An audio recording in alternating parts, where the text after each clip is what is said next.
آج میں اپنی ضد آپ کو بتانا چاہتا ہوں اور آپ کے پاس صرف ایک ہی آپشن ہے، میری ضد کو پورا کرنا پڑے گا آپ کو۔ مقابل بیٹھے زارون خان نے ڈرائیونگ کرتے اسے بغور دیکھا تھا، جبکہ ریشمی چادر اوڑھے پچھلی سیٹ پر سوئی ہوئی تھی۔ تم کہو تو صحیح میری جان، دادی قربان اپنے بچے کے۔ گزرا خوبصورت وقت یاد آتے ہی لہجے میں نمی گھلی تھی، جو کہ مقابل سنتے ہی گہرا سانس بھر کے رہ گیا۔ سب سے پہلے تو آپ دونوں جانتے ہیں کہ یہ جو رسم و رواج حویلی کے قائم کردہ ہیں بالکل غلط ہیں۔ اگر کل داجان پنچایت میں ان سب رسم و رواج کو ختم کرنے کا اعلان کرتے ہیں تو پھر تو ٹھیک ہے، ورنہ میں اور زارون دونوں کبھی حویلی نہیں لوٹیں گے۔ خانم خان نے سنتے ہی داجان کو دیکھا، جیسے ڈر ہو کہ وہ انکار کریں گے، مگر وہ خاموش اسے سن رہے تھے۔ واقعی وہ بات منوانے کے ہنر سے بخوبی واقف تھا۔ دلاور چاچو نے ریشمے کو جہاں بھی بھیجا تھا، فی الحال وہ میرے پاس ہے، اور ازمار خان کی آخری خواہش کے مطابق میرے نکاح میں میری بیوی کے درجے پر فائز ہے۔ یہ کہتے نظریں بے ساختہ، ہوش و حواس سے بیگانہ، نیند میں غرق وجود پر اٹھی تھیں۔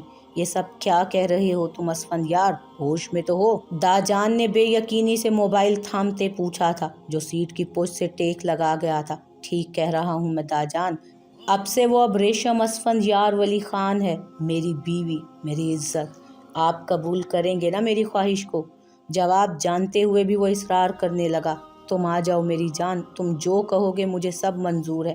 خانم خان نے روتے اسے یاد کرتے کہا کہ وہ لب بھیج گیا۔ بہت جلد میں آپ کے پاس ہوں گا خانم خان، آپ پلیز روئیں مت۔ وہ تڑپ ہی تو اٹھا تھا ان کے اس طرح سے کہنے پر۔ اور بھی کچھ رہ گیا ہے برخوردار؟ لسٹ لمبی لگتی ہے، آج جی بھر کر بتا دو اپنی ساری ضدیں، پوری تو تم نے کروانی ہی ہے۔ داجان نے نروٹے پن سے کہا تھا کہ وہ سنتے ان کے طنزیہ لہجے پر لب دانتوں تلے دبا گیا۔ ایک اور بات بھی ہے، علیشے میری بیٹی ہے، اور آپ دونوں ہی جانتے ہیں مجھے کس قدر عزیز ہے وہ۔ داجان، میں نے اس کا نکاح آج سے 1 سال پہلے کر دیا ہے۔ لڑکے کو آپ بھی جانتے ہیں، آپ کے پاس ہی رہ رہا ہے فی الحال۔ یہ کیا کہہ رہے ہو تم اسفندیار؟ اب کیا چاہتے ہو؟ آج جان سے ہی مار دینا چاہتے ہو کیا مجھے؟ تم نے بتانا بھی گوارا نہیں کیا، یہاں ہم اس کا رشتہ پکا کر رہے ہیں۔ کیا تم نے اتنی سی بھی اہمیت نہیں دی ہمیں اسفند، جو یوں اکیلے سے فیصلہ لے لیا؟ فون بند کرو بیگم، ہمیں اس نافرمان سے کوئی بات نہیں کرنی۔ ایک ساتھ اتنے جھوٹ، اتنے دھوکے، وہ ٹوٹ گئے تھے۔ یہ سب سنتے وہ دکھی دل سے کہتے رخ موڑ گئے، جبکہ اسفندیار نے گردن نفی میں ہلاتے سب کی جانب دیکھا۔ سوچ لیں، میرے بھی بہت سے ادھار نکلتے ہیں، بہت جلد آپ کے سامنے ہوں گا، اب کی بار ہمیشہ کے لیے لوٹوں گا۔ آپ کے ہر دکھ کا حساب لیتے، آپ بس علیشے کو بحفاظت مجھ تک آنے دیں، باقی آپ کبھی میری وجہ سے شرمندہ نہیں ہوں گے، اور یہ آپ کے پوتے اسفندیار ولی خان کا وعدہ ہے۔ ایک عزم سے مضبوط لہجے میں کہتے وہ انہیں مسکرانے پر مجبور کر گیا۔ جانے دو انہیں، اور یہ میرا حکم ہے۔ داجان نے کہتے آگے بڑھتے علیشے کے سر پر شفقت بھرا ہاتھ رکھا کہ وہ پرسکون سی ہوتی آنکھیں موند گئی۔ جاؤ میرا بچہ، اللہ نصیب اچھے کرے میری بیٹی کے۔ نقلی افسر صاحب، میری پوتی کو اگر ذرا سی بھی تکلیف دی تو پھر یہ داجان تمہیں کان سے گھسیٹتے پورے گاؤں میں چکر لگوائیں گے۔ لہجے میں شرارت سموئے وہ ایحان کا کان کھینچتے ہوئے بولے تھے، جو کہ منہ کھولے اب اپنا کان کھجا رہا تھا۔ آپ پچھتائیں گے، یہ سب آپ ٹھیک نہیں کر رہے۔ غصے سے داجان سمیت سب کو دیکھتا وہ لمبے لمبے ڈگ بھرتے باہر کی جانب گیا تھا، جبکہ فیضان خان نے مٹھیاں بھینچتے دانت پیستے ایحان کو دیکھا، جو اس کے دیکھنے پر آنکھ دباتے اب گاڑی کی جانب بڑھا تھا۔ کیا ہوا؟ Are you okay? وہ پریشانی سے اس کے چہرے کو تھامتے ایک دم سے کروٹ بدلتے اٹھ بیٹھا تھا، جبکہ سوہائے سر نفی میں ہلاتے رونے لگی۔ Soha, why are you crying? Relax یار۔ وہ تڑپتے اسے اپنے ساتھ لگا گیا، جس کا وجود لرز رہا تھا۔ زارون نے ٹھوری اس کے سر پر ٹکائے سرد آہ خارج کی۔ زارون، وہ سارا، اس نے مجھے پری کو۔ ریلیکس، کچھ نہیں ہوگا، میں آ گیا ہوں نا، اب کچھ نہیں کر سکتا کوئی، ڈونٹ وری۔ اس کے ٹوٹے پھوٹے ادا کیے الفاظ کا مفہوم سمجھتے وہ اچھی طرح سمجھ چکا تھا اس کی بات کو، بس نہیں تھا کہ ابھی اس سرپھری لڑکی کو سامنے کھڑا کر کے شوٹ کر دیتا، مگر نعمان کی وجہ سے وہ ہمیشہ خاموش ہو جاتا۔ جانتا تھا اسے کس قدر عزیز تھی سارا، وہ دونوں اکلوتے بہن بھائی تھے، مگر بے جا ملی چھوٹ کی وجہ سے سارا ضدی ہو چکی تھی۔ ایک بار جس چیز کی خواہش کر لے اسے ہر حال میں چاہیے تھی، مگر یہاں بات کسی بے جان چیز کی نہیں بلکہ ایک جیتے جاگتے انسان کی تھی۔ اس نے کہا کہ میں آپ کو چھیننا ہے اسے۔ وہ یاد آنے پر پھر سے روتی اس کے گرد حصار باندھ گئی، جیسے ڈر ہو کہ وہ پھر سے اسے چھوڑ کر نہ چلا جائے۔ مقابل کے لب اس کی نادان سی کوشش پر مسکرائے، مگر اس کی بات پر وہ پھر سمٹ چکے تھے۔ نعمان کی کہی بات یاد آئی تھی اسے، شاید اب اسے بتا دینا چاہیے تھا۔ سہائے، تم نے مجھے اس سے نہیں چھینا سوہا، بلکہ میں تو اپنے بچپن سے جوانی تک صرف ایک ہی وجود سے پاک محبت کرتا آیا ہوں، بلکہ اب تک تو میری محبت میرے عشق کی منازل طے کر چکی ہے۔ ایک دم سے سہائے کی ہچکی تھمی تھی۔ تو سارا نے ٹھیک کہا تھا، وہ واقعی اسے پسند نہیں کرتا تھا۔ سارا وجود کرچی کرچی ہوا تھا، جیسے وہ لہو ہوتے دل سے اس کی شرٹ کو مٹھیوں میں جکڑ گئی۔ میری پہلی اور آخری محبت ہمیشہ سے تم ہو سہائے زارون خان، تمہاری سادگی، یوں چھپ چھپ کر مجھے دیکھنا، میری ہر چھوٹی بڑی چیز کا خیال رکھنا، جانے کیوں اسے دل کو بھانے لگا تھا۔ میں شہر آ کر بھی اپنی چیزوں میں، اپنے کپڑوں میں بسی تمہاری خوشبو سے مانوس ہونے لگا۔ جانے کیسے اس دل پر تم نے چپکے سے دستک دی، مگر پھر جب سارا نے مجھے پرپوز کیا تو دل نے سب سے پہلے تمہیں پکارا تھا۔ آنکھوں کے سامنے تمہارا معصوم سا چہرہ لہرایا، مجھے کچھ سمجھ نہیں آیا تھا۔ میں اپنی فیلنگز خود ہی سمجھنے سے قاصر تھا۔ جانے کیسے میرے منہ سے نکل گیا کہ میں اپنی کزن کو پسند کرتا ہوں، مگر دل میں اٹھی اس محبت کو مہر اس وقت لگی جب بابا نے مجھے بتایا کہ سہائے کے ساتھ تمہارا رشتہ طے ہو چکا ہے۔ بظاہر میں نے کوئی جواب نہیں دیا، مگر اندر اٹھتی خوشی کی لہریں مجھے پل بھر میں پرسکون کر گئی تھی۔ MBA کے بعد میں چاہتا تھا کہ شادی کے بعد ہم دونوں یہیں شفٹ ہوں، جہاں ہماری اپنی دنیا ہو، ہم ہنسی خوشی رہیں گے، مگر یہ سب ممکن نہ ہو سکا۔ اس کی نظروں کو خود پر پاتے وہ رکتے، کچھ لمحوں کے لیے خاموش ہوا۔ سہائے نے ناراضگی سے رخ پھیرنا چاہا، مگر مقابل نے کوشش ناکام کر دی۔ جھوٹ مت بولیں، آپ لاریب کو پسند کرتے ہیں، اب مجھے بھی خوش مت کریں۔ وہ ہلکا سا منمنائی کہ وہ جو پرسکون سا اس کو دیکھ رہا تھا، اس کی بدگمانی پر جھٹ سے آنکھیں کھولی۔ لاریب میری پہلی بیوی تھی، اور ایک بیوی کے طور پر مجھے پسند تھی تم سے، مگر محبت سے عشق کا سفر صرف تم سے شروع ہو کر تم پر ہی ختم ہوتا ہے۔ لاریب میری جونیئر تھی، بہت غریب گھرانے سے اس کا تعلق تھا۔ میرے رہن سہن کو دیکھ کر ایک دن اس نے مجھ سے سرسری سی بات کی، وہ دیکھنے میں بہت اچھی اور سمجھدار تھی، پری بالکل اس کے جیسی ہے، وہ کہتے مسکرایا تھا۔ پھر اس نے مجھ سے بکس مانگی کہ اگر آپ کے پاس ہیں تو دے دیں۔ مجھے وہ مجبور لگی تھی، بکس نہیں تھی میرے پاس۔ میں نے کل لانے کا کہا اور نئی بکس لے کر دے دی۔ پہلے تو وہ نئی بکس دیکھ کر شرمندہ ہوئی، اور پھر میرے اصرار کرنے پر اس نے لے لی۔ اس کے بعد مجھے کچھ خاص معلوم نہیں، یوں ہی کبھی یونیورسٹی میں آمنا سامنا ہو جاتا تو سلام دعا کر لیتے، مگر پھر ایک دن جب میں اور نعمان لیٹ نائٹ دوستوں کے ساتھ پارٹی کر کے واپس آئے تو میں نے اسے گھر ڈراپ کر دیا، مگر راستے میں اچانک کوئی لڑکی میری گاڑی سے ٹکرائی تھی۔ میں نے ڈرتے بمشکل بریک لگائی اور دوڑتے ہوئے باہر نکلا، مگر لاریب کو زمین سے اٹھتا دیکھ میری آنکھیں حیرت سے پھٹ پڑی۔ اس کا دوپٹہ نہیں تھا، بال بکھرے ہوئے۔ مجھے دیکھتے ہی غصہ آنے لگا کہ کس نے اس کی یہ حالت کی۔ میں نے اسے گاڑی میں بیٹھنے کا کہا۔ پہلے تو وہ ڈری، مگر پھر کسی خوف کے تحت وہ مان گئی۔ میں نے نظریں جھکائے اپنی جیکٹ اسے تھمائی، کیونکہ دوپٹہ نہیں تھا میرے پاس، جبکہ اس کا لباس کافی پھٹ چکا تھا۔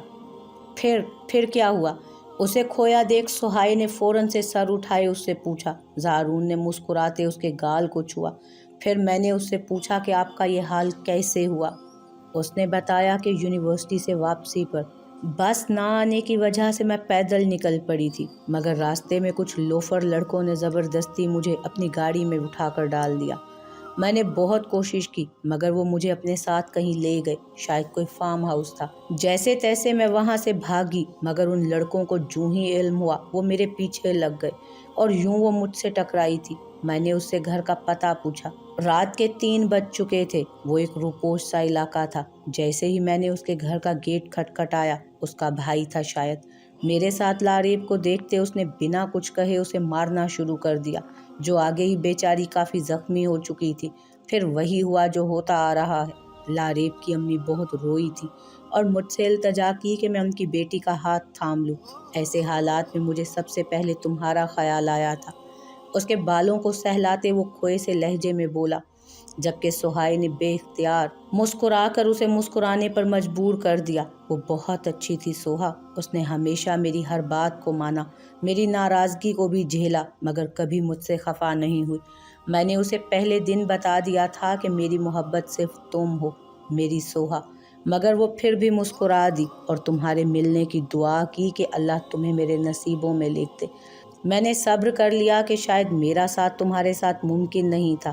لاریب ایک اچھی شریک حیات ثابت ہوئی تھی، اور پری کی پیدائش کے بعد وہ مجھے اور بھی عزیز تھی، مگر میری دشمنی کی وجہ سے اسے مار دیا گیا۔ زارون نے ضبط سے آنکھیں میچتے ہوئے کہا تھا، کیوں مارا اسے؟ وہ تو بہت اچھی تھی، میں نے تو کبھی بد دعا نہیں دی کسی کو۔